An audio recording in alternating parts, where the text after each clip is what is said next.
Boa tarde, pessoal, tudo bem? Estamos aqui novamente para mais uma videoaula do PET 4, semana 3, segundo ano. Nesta semana nós iremos começar a discussão a respeito de mais uma parte relativa ao conteúdo do segundo ano de Química. Esse conteúdo já é um pouco diferente em relação ao conteúdo anterior, das últimas 2 semanas do PET 4, que a gente estava trabalhando em relação à termoquímica. A semana 3 trata de cinética química. A palavra cinética a gente pode trazer para a nossa discussão com relação à questão de velocidade. É um termo que vem lá do conteúdo de física para se inserir no conteúdo de química, no mundo da química. Mas o que tem a ver a questão da velocidade? Pois bem, a gente sabe que no nosso dia a dia tem muitas transformações químicas, assim como transformações físicas também, que ocorrem em velocidade considerável, consideravelmente lenta ou consideravelmente rápida. E essa velocidade é o contexto que a química também trabalha com o conteúdo do segundo ano. A velocidade com que as transformações químicas e as transformações físicas ocorrem. Por isso que nós vamos denominar de cinética química como o conteúdo que trabalha velocidade da reação química. Pois bem, nessa semana 3 o conteúdo no PET está localizado na página 55, tá? Então, para vocês acompanharem, o conteúdo que eu tenho aqui na aula de hoje, ele deve ser acompanhado no PET 4 da página 55 e ele abrange os seguintes temas. Eu vou trabalhar com vocês um pouco sobre definição do que é cinética química. Vou trazer para vocês aí como que a cinética química pode ser observada inicialmente a partir da discussão sobre equação de uma reação química e como que ela pode ser trabalhada a partir dessa equação. Eu vou trazer também para vocês uma ferramenta que é usada para a interpretação da velocidade, das transformações, da cinética como um todo, tanto a partir de tabela quanto a partir de gráfico, conforme a gente pode ver aqui no terceiro item. E é muito importante que a gente saiba interpretar gráfico cartesiano, gráfico com duas variáveis dispostas tanto no eixo x quanto no eixo y. E é muito importante também para a questão de preparação da prova do Enem, tá? E que de certa forma esses gráficos cartesianos eles demandam uma série de observações, cuidados que vocês devem ter na sua interpretação. E como que eu posso fazer a partir do gráfico cartesiano, como que eu devo realizar o cálculo da velocidade com que uma reação ocorre em determinado instante. Quando a gente fala em instante, estamos mencionando o tempo a ser considerado para aquela reação acontecer.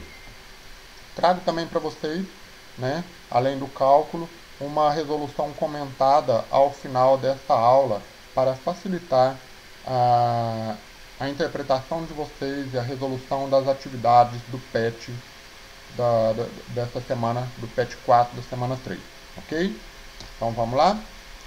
Bom, eu vou trazer primeiramente para vocês a definição de como que nós podemos entender cinética química, tá? Uma definição que vem aí tanto no material do PET quanto no livro de química de vocês, tá? E vale a pena também mencionar que no livro de química de vocês, que é o livro número 2, esse conteúdo também está inserido.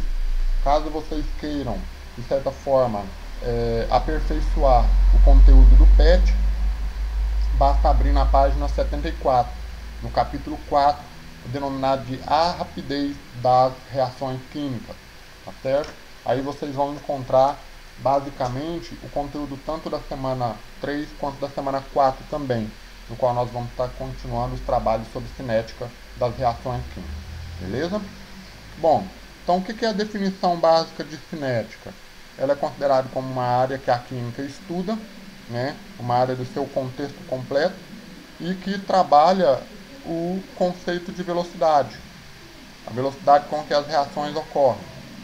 Mas para, de certa forma, ilustrarmos essa velocidade, eu trago algumas imagens para vocês, para que a gente possa discutir, pelo menos rapidamente, o conceito de velocidade, né? E as impressões que vocês podem ter a respeito dessas imagens, justificando que seja uma transformação química rápida, lenta ou, entre rápido e lento, podemos dizer intermediária. Tá? Assim como as transformações ocorrem em certas velocidades, essa velocidade ela é influenciada por alguns fatores que vão proporcionar que ela seja realmente rápida, ou que ela seja realmente lenta, ou que ela seja nem tão rápida, mas não tão lenta, ok? Olha só, eu trago para vocês uma primeira imagem, considerando que tenha algumas bananas de dinamite implantadas em determinado terreno, e o seu objetivo é implodir algum obstáculo ou abrir, né, uma cratera ou um buraco numa determinada localização desse terreno. Quando a gente explode por meio de mecanismos essas bananas de dinamite, a gente percebe que a ligação entre a energia que é jogada diretamente pelo sistema até o material químico denominado de bananas de dinamite, ela é uma velocidade de reação muito rápida. Os dinamites explodem praticamente de forma instantânea. Então eu posso afirmar por meio do procedimento que a explosão de dinamite ocorre, né, por ser uma transformação química, ocorre numa velocidade muito rápida. Por outro lado, nós temos, por exemplo, a queima de um artefato chamado cigarro. O cigarro, que ele é formado por vários componentes, por ser um produto, digamos assim, de origem químico, porque produz a partir da sua queima, do processo de combustão, uma série de substâncias que são lançadas à nossa atmosfera, ao ar atmosférico. A queima dele é uma transformação química muito rápida, né?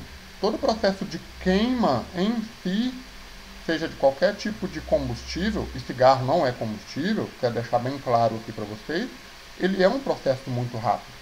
É um processo que libera energia, vinculando lá com a parte da termoquímica, né? Mas é um processo também muito rápido. Tá? Então, posso medir a velocidade de queima de tais objetos. Eu posso medir a velocidade de explosão de uma banana de dinamite. Tá? E para medir essa velocidade, nós precisamos entender o que é cinética química. Por outro lado, eu tenho processos químicos diversificados que não ocorrem de forma muito rápida. Eles demandam tempo para ocorrer, que é o caso, por exemplo, das formações rochosas em cavernas, né? É um processo que dura muitos e muitos anos. É um processo natural, que o procedimento que é realizado, ele demanda tempo para a formação rochosa, né? Outra coisa também, não demanda tanto tempo quanto a formação das cavernas, mas a corrosão de metais por meio do processo chamado meio do processo que a gente denomina, né, de formação de ferrugem. Por exemplo, um metal qualquer, especificamente o metal ferro, se você usar ele na forma pura, sem nenhuma proteção do contato do material ferro com o ar atmosférico, é possível que ele perca a sua capacidade de resistir a forças que atuam sobre ele. Por quê? Porque há uma espécie de oxidação, né? Uma forma de oxidação sobre o material que o enfraquece, formando óxidos. Esses óxidos são os materiais que se encontram basicamente no processo de corrosão. Eles são consumidos, né, pelo oxigênio do ar. E esse processo de consumo é extremamente interessante porque ele enfraquece o material.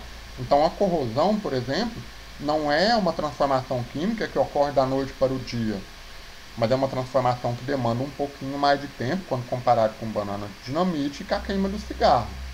Ok? Então, diante de 4 exemplos, o que nós podemos pensar? Que dependendo do processo, dependendo da composição química, do material que está nesse processo, dependendo das condições no qual esse material são submetidas, as velocidades das reações químicas são totalmente diferentes. Tá certo? Por meio disso, é interessante que a gente observe as considerações. Para formar, por exemplo, aquelas partes relativas à formação das cavernas, né, as formações rochosas, chamadas estalactites e estalagmitites, elas demoram muitos anos. As formações rochosas do nosso planeta demoraram milhões de anos, como a gente pode visualizar nessa imagem, tá certo? Assim como a corrosão de um metal, ela não demora milhões de anos. Ela pode demorar alguns meses ou talvez alguns anos, dependendo do metal, ok? Então, eu já tenho um procedimento um pouquinho mais rápido. Quando eu pego e verifico o processo de queima do cigarro, né, o seu consumo por meio de um fumante, através de uma pessoa que fuma, ela realiza o consumo desse cigarro por cerca de alguns minutos. Aqui nós estamos ponderando que o cigarro se queima, por exemplo, em 1 minuto. Ok? Já é um tempo bem menor comparado a milhões de anos, ou meses, ou alguns anos. Já no caso, né, da explosão instantânea da banana dinamite, ela é em questão de segundos. Então fica a observação do fator tempo. Tempo de demora para a reação acontecer.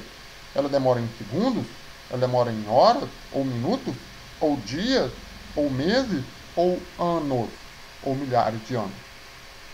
É uma questão que a gente deve pensar a cada vez que a gente imagina um processo de transformação química ocorrendo com a matéria-prima. Tá certo? Por exemplo, se a produção dos alimentos demorasse milhares de anos, a população humana conseguiria sobreviver? Por que eu estou dizendo a produção de alimentos? Porque na produção de alimentos nós precisamos preparar a terra, inserir fertilizante, esperar que a semente germine, né, que sejam produzidos os frutos, o resultado da sua germinação. Né, e se isso demorasse milhares de anos, nós não teríamos alimento suficiente. Então, às vezes, o conceito de velocidade está muito implicado sobre um objeto móvel, mas a velocidade pode implicar também observações da transformação da natureza, da nossa própria sobrevivência. Ok? Então, eu vou trazer aqui para vocês, de forma antecipada, alguns pontos importantes. Eu vou antecipando, né, para que a gente possa interpretar. Detalhe, o que estuda a cinética, então? Velocidade das reações.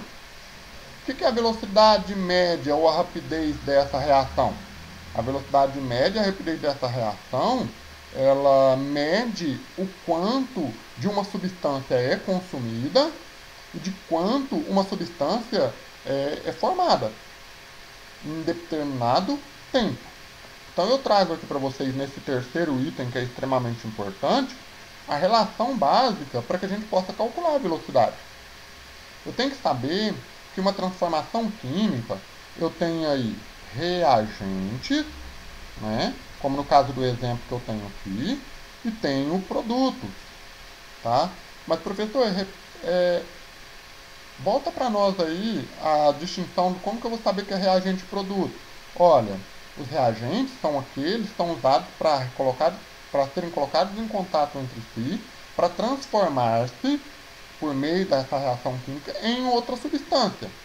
Então, o que vem antes de um processo de escrita de equação, antes de uma setinha, que é essa parte aqui, eu chamo de reagente. Então, é o gás de nitrogênio e o gás de hidrogênio. Primeiro reagente com o segundo. Eles vão reagir entre si para formar a substância química NH3. Então, eu tenho uma transformação para a formação de NH3, que é o gás amônia. Detalhe, quando a gente trabalha aqui a questão das quantidades, é importante que a gente veja a equação de transformação química como uma forma de representar essa transformação. E as quantidades teóricas dela? Bom, as quantidades teóricas de nitrogênio, a quantidade teórica de hidrogênio que deve ser utilizada. 2 partes de nitrogênio com 3 partes de hidrogênio. O que eu formo no caso de NH3? 2 partes de NH3, teoricamente, na forma de balanceamento. Então, eu chamo a atenção de vocês nessa parte, tá, que o balanceamento é uma maneira de você visualizar o quanto você precisa de reagente e o quanto você precisa aliás, quanto você forma de produto, ok? Porém, nós, cientistas, que trabalhamos, no caso, no manuseio dessas substâncias, nem sempre usamos o número do balanceamento para produzir aquilo na forma da indústria. Nós usamos balanceamento para controlar a formação, a produção. Mas a quantidade que vem dentro da indústria é muito maior do que isso. É muito maior do que 2 mols de N2 com 3 mols de H2. Nós trabalhamos com quantidades muito superiores e com unidades diferentes a isso. Tá? Mas nós usamos a base de mols para fazermos com que a reação aconteça e produza a quantidade suficiente do produto, do NH3. O gráfico que nós temos aqui é um gráfico que representa o que ocorre nessa reação. Só que vocês podem ver que tem 3 linhas de cores diferentes. E eu não coloquei até o momento nenhuma distinção a quem pertence cada linha. Tá? Então eu chamo a atenção de vocês pelo seguinte: essas linhas vão mostrar a quantidade em mols de cada uma das substâncias envolvidas, das substâncias reagentes, da substância produto. E essa reação vai ser medida em termos de segundos. Então é uma reação muito rápida. Se fosse em minutos, ainda assim era rápida. Mas se fosse em escala de semanas, meses ou anos, aí já começa a demonstrar que a reação não é tão rápida assim. Então veja bem quais são as unidades de tempo que são apresentadas para vocês para indicar que a reação seja rápida. Ok? Outro detalhe, a quem pertence cada uma dessas linhas? Bem, veja só. Se eu coloco 2 reagentes, no caso o gás nitrogênio e o gás hidrogênio, em contato, e o meu objetivo é transformá-lo em produto, que é o NH3, então os reagentes vão reagindo entre si e o produto vai sendo formado. Antes da reação, eu tenho só reagente, que no caso é o N2 e o H3. Eu não tenho nenhum produto formado. Então o produto é zero. E eu tenho uma certa quantidade de reagente ali em cima, indicado, com uma certa quantidade que pode estar no eixo. Onde? Eu posso ter a quantidade igual a 3 aqui, por exemplo, né? E posso ter uma quantidade igual a 2, é o ponto de partida conforme o eixo Y. Demonstra a quantidade das substâncias envolvidas. E no caso onde eu tenho ponto zero, deve ser o produto. Então veja bem, qual é o sentido de cada linha? Sentido totalmente diferente. O 3 e o 2 está vinculado ao número do balanceamento, né? Ao número do balanceamento de cada substância. Então, esse 2 pertence à quantidade de nitrogênio e o 3 pertence à quantidade relativa a hidrogênio. Professor, e o NH3? Bem, no início da reação não tem produto nenhum. Eu tenho os reagentes entrando em contato. E é importantíssimo o contato dos reagentes. Porque sem contato de reagente, como é que eu vou formar produto? Eu preciso que os reagentes se misturem. Eu preciso que os reagentes tenham interação entre eles. Sem essa interação, não há produto formado. Ok? Então veja bem, quando eu inicio a reação, grande quantidade de reagente, zero quantidade de produto. À medida que a reação vai acontecendo, com o passar do tempo, aí sim a história muda. Os reagentes 3 e 2, perceba que pela linha verde e a linha azul, eles vão diminuindo de quantidade de mol. Por quê? Porque os reagentes são consumidos à medida que a reação transcorre. E o produto? Bem, o produto sai do ponto zero e começa a aparecer um pouquinho de produto a cada tempo. Então veja bem, o nosso tempo aqui é de 0 a 15 segundos, medido de 1 em 1 segundo. A cada segundo que eu percebo, eu tenho uma quantidade diferente, seja para o produto, vamos colocar aqui na linha vermelha, ó, o produto NH3 gasoso. Eu vou mudar a cor aqui, tá? Vou colocar um verde. Esse verde aqui é para o item 3, que no caso é o hidrogênio gasoso. E a linha azul. A linha azul para o N2 gasoso. Então perceba que à medida que a reação transcorre, a quantidade de cada um vai diminuindo ou vai aumentando. Em cada ponto específico.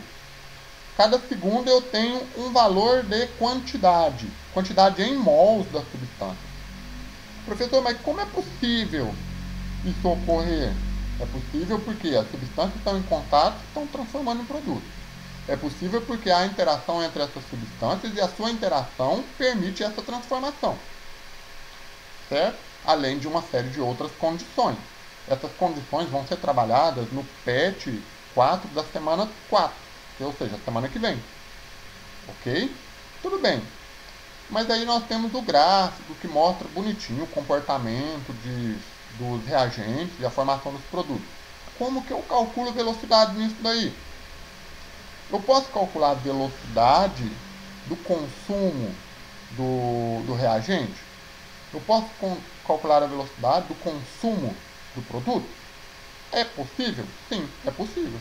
Do mesmo jeito que em física a gente pode calcular a velocidade de um carro saindo de uma cidade A para uma cidade B, velocidade média dele, eu posso calcular também a velocidade média, né, ou a rapidez com que uma reação ocorre.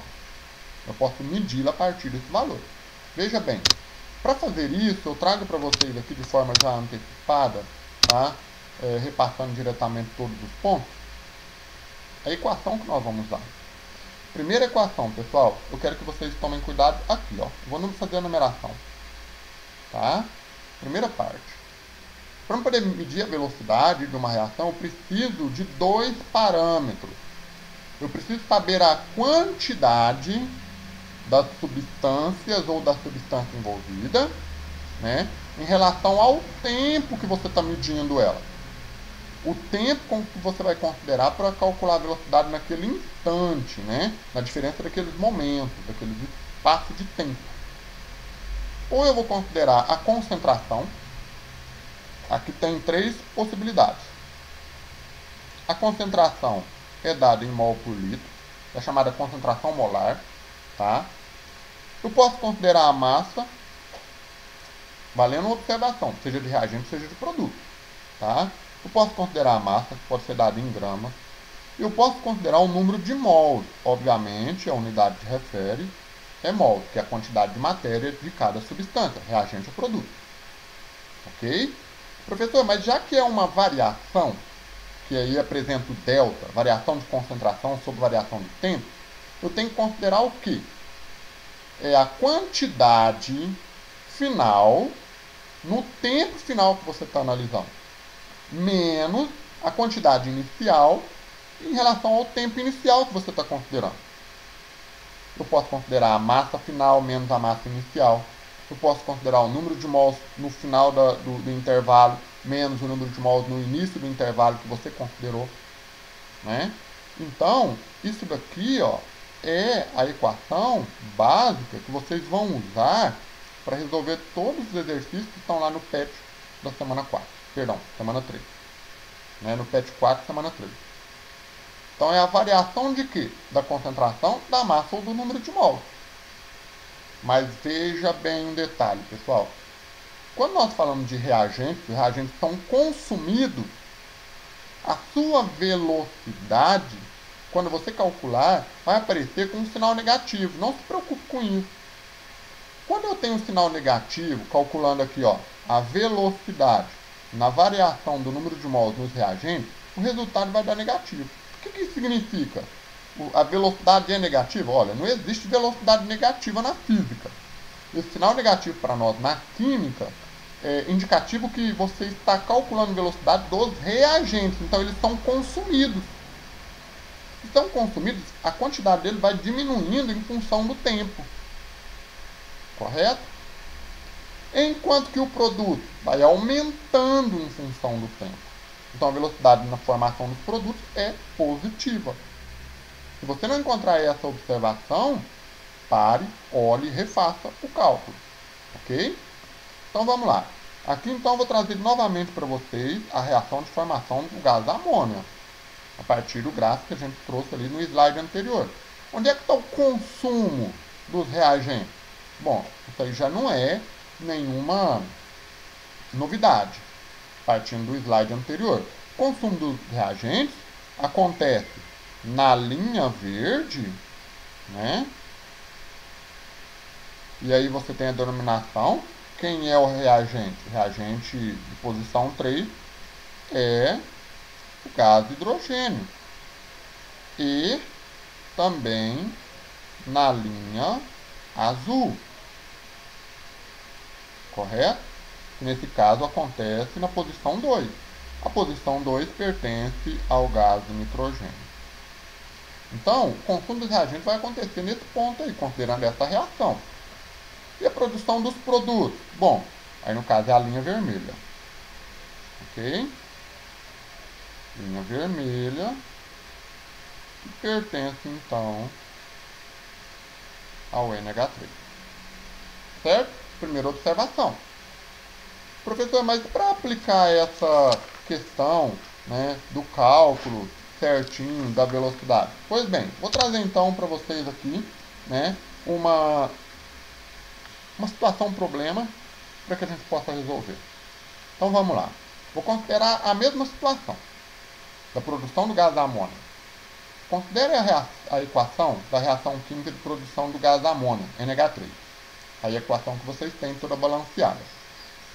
2 partes de N2 gasoso, nitrogênio gasoso, com 3 partes de hidrogênio gasoso, para formar 2 partes de NH3 gasoso. Quando eu falo parte, pessoal, eu posso estar relacionado a número de moléculas, a número de mols, certo? Então depende muito da unidade com que a gente vai interpretar. Eu costumo usar parte, talvez pode não ser muito aceito na legislação, nas regras básicas da parte de química, né? Mas eu prefiro usar a palavra parte, mas como um denominador para qualquer uma dessas unidades. Ok? Então, responda as questões abaixo analisando o gráfico ao lado.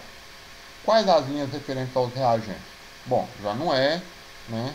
Não é tão novidade para nós. A linha verde, ok? E a linha azul. E a linha que se refere ao produto? Bom, o produto é a linha vermelha. Pois bem. Então a letra A e a letra B já foi feita 2 vezes. Essa é a terceira vez que a gente acaba discutindo. Agora sim vem a questão importante. Não que as outras partes não sejam importantes, mas a letra C. Qual a velocidade de produção do NH3? Veja que eu tenho que identificar qual é a linha do produto e a linha do reagente para distinguir e não usar qualquer valor. Entre os tempos 1 e 10. Muito bem. Então, vou procurar os tempos 1 e o tempo 10 segundos. Por quê? Porque nesse tempo 1, eu tinha uma quantidade denominada aqui na linha vermelha. O tempo 1 segundo, quanto de produto foi produzido? 0,5 mols. Essa é a unidade. No tempo 10 segundos, então vou fazer uma linha pontilhada até bater lá na linha vermelha. Aí que é importante. Verifiquem até onde vai a linha vermelha. Nesse ponto aqui. Esse ponto aqui está denominado de valor 2. Então veja bem. Eu vou buscar o tempo e vou buscar a quantidade, olhando, certo? Na parte do gráfico. O tempo inicial da formação e o tempo final da formação. 1 segundo e 10 segundos. Qual é a quantidade em mols? No tempo de 1 segundo foi verificado 0,5 mols. No tempo de 10 segundos foi verificado 2 mols. Ok? Então eu tenho aqui uma tabelinha, tá? Com as informações essenciais para poder calcular a velocidade. Como que eu calculo a velocidade então? Primeira coisa, velocidade de quem? É preciso denominar.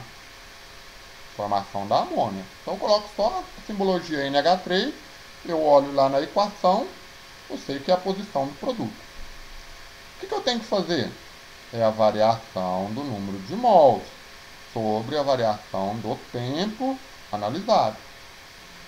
Então a velocidade de formação do NH3 é número de mols final menos número de mols inicial, sobre tempo final, menos o tempo inicial. Então, essa é a equação que eu vou aplicar. Tá certo? Agora, eu tenho que substituir no devido lugar. Então, vamos lá. Velocidade de formação da amônia é igual a número de mols finais. São 2 mols. Menos 0,5 mols quando iniciou o intervalo. 10 segundos é o final, no tempo do intervalo, né, tempo final do intervalo, e 1 segundo. Opa, deixa eu corrigir aqui, estou repetindo o meio. Pois bem, 1 segundo. Então, eu vou verificar que para fazer o cálculo dessa velocidade, né, eu vou fazer aqui para trás, a resolução, eu tenho que considerar isso. Ou seja, 2 menos meio, eu tenho 1,5 mol. Certo? Dividido por 10 menos 1. 9 segundos. Então, qual a velocidade de formação do NH3? A velocidade de formação do NH3 é o resultado da divisão desses dois valores. Então, para facilitar um pouquinho, tá? Vamos trabalhar, infelizmente, com a calculadora, para a gente adiantar. 1,5 dividido por 9, ou seja, 0,166. Eu vou usar 3 casas após a vírgula, decimais com 3 casas, para identificar o seguinte. Qual a unidade da velocidade? É mols dividido por segundo. Como são unidades iguais, eu não corto, não elimino. Então, tantos mols por segundo são produzidos. Tá? Desculpa a falta de organização aqui da sequência da resolução, pessoal.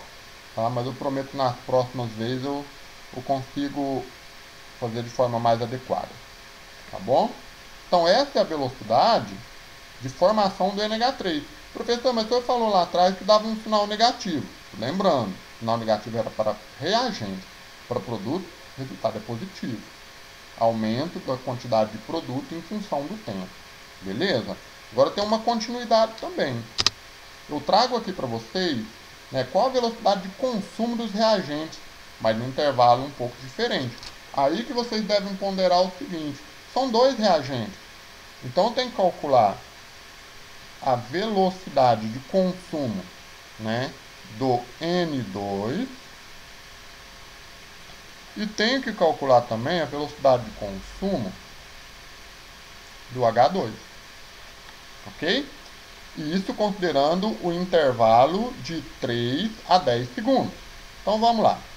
Vamos jogar direto a resolução do cálculo de velocidade do N2. De 3 a 10 segundos, então 10 segundos é o tempo final e 3 segundos é o tempo inicial desse intervalo. Então eu vou circular aqui, ó, 3 segundos, 10 segundos. A linha do N2 é essa azul, né? Então eu vou ponderar qual a quantidade dele no tempo 3 segundos de acordo com o ponto. Qual é o tempo a quantidade dele? 1,5. Então, na posição 3 segundos, eu coloco aqui, ó, 1,5 mol. Ok? Menos. Agora de 10 segundos. É a linha azul. Então, eu vejo que deu aqui, ó, no ponto 1. Então, é 1 mol menos 1,5. Então, eu tenho aqui velocidade de consumo do N2. 1 menos 1,5. Opa, sinal negativo. Meio mol. Diminuiu meio mol, passando de 3 segundos para 10 segundos. Então, diminui a quantidade do reagente em função do tempo.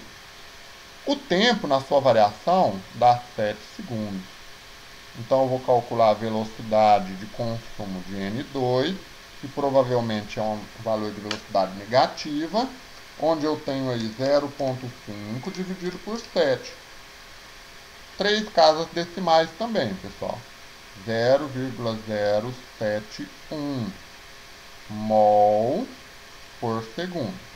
Pois bem, professor, mas pode acontecer do valor que o senhor apresentou não estar negativo? Pode. Ah, mas aí ele deixa de ser reagente? Não. Acontece que quando você quer expressar esse valor na forma positiva, nós usamos um recurso que vem lá da física que a gente chama de módulo. O módulo do valor da velocidade, o módulo tira o sentido negativo. Então o módulo é aquelas duas barrinhas laterais onde você dispõe o valor da velocidade. Tá? Então o módulo da velocidade de consumo de N2 pode ser 0,071 mol por segundo. Ok? A mesma coisa nós podemos fazer aqui na velocidade de hidrogênio. Velocidade de consumo de hidrogênio ponderando o tempo. 10 segundos menos 3 segundos. Certo? Agora eu tenho que mudar a linha, né? A linha é a linha verde. É aqui onde tem a posicionamento 3. Então eu vou subir linha pontilhada aqui até chegar nele para identificar certinho, ó. 2,5 mols. E aqui, no mesmo ponto que passa lá, né, o ponto de encontro entre o produto e o reagente hidrogênio, eu tenho valor 2. Então 2 mols menos 2,5. Olha que interessante. 2 menos 2,5 menos 0,5. 10 menos 3, 7 segundos. Então a velocidade também de consumo é negativo, mas o resultado é o mesmo, né? Isso é uma coincidência? Depende. Depende de qual intervalo de tempo você está observando, tá? Pode ser uma coincidência e pode ser um ponto importante, onde os dois podem ter velocidades iguais dependendo do intervalo. Ok, pessoal? Então essa daqui é a parte básica do conteúdo de velocidade ou rapidez de transformação química. Eu espero que a partir desse único exemplo e da sua simplicidade, vocês consigam realizar as atividades indicadas, né, para que a gente possa trabalhar na próxima semana com os fatores em relação à cinética química, velocidade das reações químicas. Ok? Espero que a aula tenha sido frutífera para vocês, tenham conduzido para um entendimento sobre cinética das reações químicas e vejo vocês na próxima aula.